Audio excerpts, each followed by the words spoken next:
So, I saw this movie a day before its official release. My theater only consisted of several groups of elderly people, which I guess is fine, but every few minutes throughout the experience, this happened. Bones are rapidly depleting. Isn't the miracle here?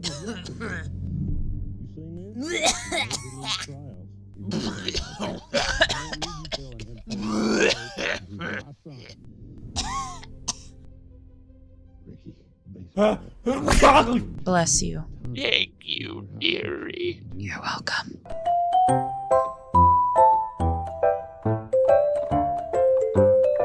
Hey, what's going on, guys? It's your VFF Snowy Oreo 663 here, right now, and I saw The Hill during some early screenings. To be honest, I wasn't super excited for this one, mostly because the trailers made it out to just be an inspirational Christian baseball movie. What did I think of it overall? Well, it's an inspirational Christian baseball movie. Yeah, there's not much else to it. You've seen this exact movie before. Just looking at the trailers and hearing inspirational Christian baseball movie, you know exactly what this film contains. And that's really my only major problem with it, the predictability. There was no point in the movie that surprised me, other than maybe some random joke or the sudden break of the main character's ankle that caught me a little off guard. But after that, back to the most basic story you've ever heard. This film tells the dramatic Hollywood retelling of the early life of Ricky Hill, a baseball player with a degenerative spine disorder as well as fragile bones in his legs. The first half deals with his childhood life as his pastor father tries to convince him to give up baseball and become a pastor himself. The second half shows his early adult life and his journey to make it to tryouts for major leagues. Baseball is pretty much the only sport I know anything about. I don't particularly like it, but I know how to play and I know what's required to play. Seeing this kid deal with those seriously painful injuries did make me feel sorry for him, but it was a bit difficult to care as I knew exactly how the story would overall end. And I've never heard of this Ricky Hill guy before either. It's just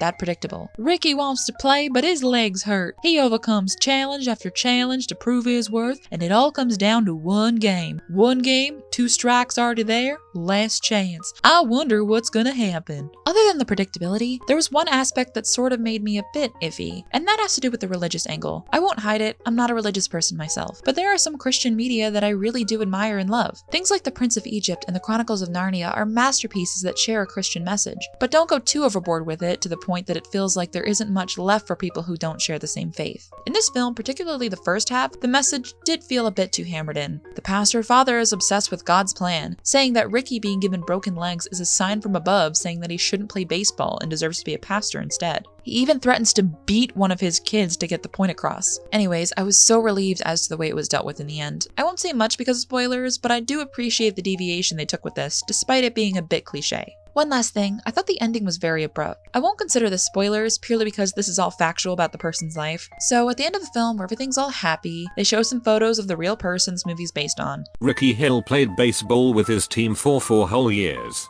Then his spine broke and he never played again. Mayo.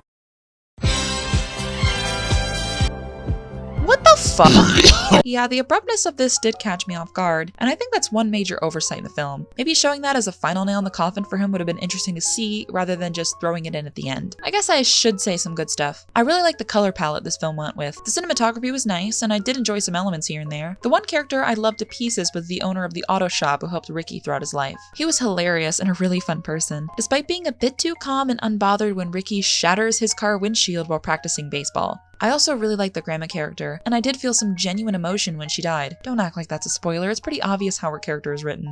I'm serious, from the first 10 minutes you can predict every scene in this movie. Cry about it. Overall, I didn't hate this movie. I didn't really like it either, but that isn't the fault of the film itself. I just think it wasn't for me. Unlike movies like Stray or Joyride, I don't see that as a bad thing. If the words inspirational Christian baseball movie seems interesting to you, you'll like this. If not, you'll probably come out of it a little bored, but overall unaffected. I'm giving this one 5.5 coughing old people out of 10. Thanks so much for watching my video. Make sure to like, subscribe, and leave a fun comment. I try to respond to as many as I can. With all that said and done, I'll see you in the next one. And remember, you can do anything that you say. How did you get in here?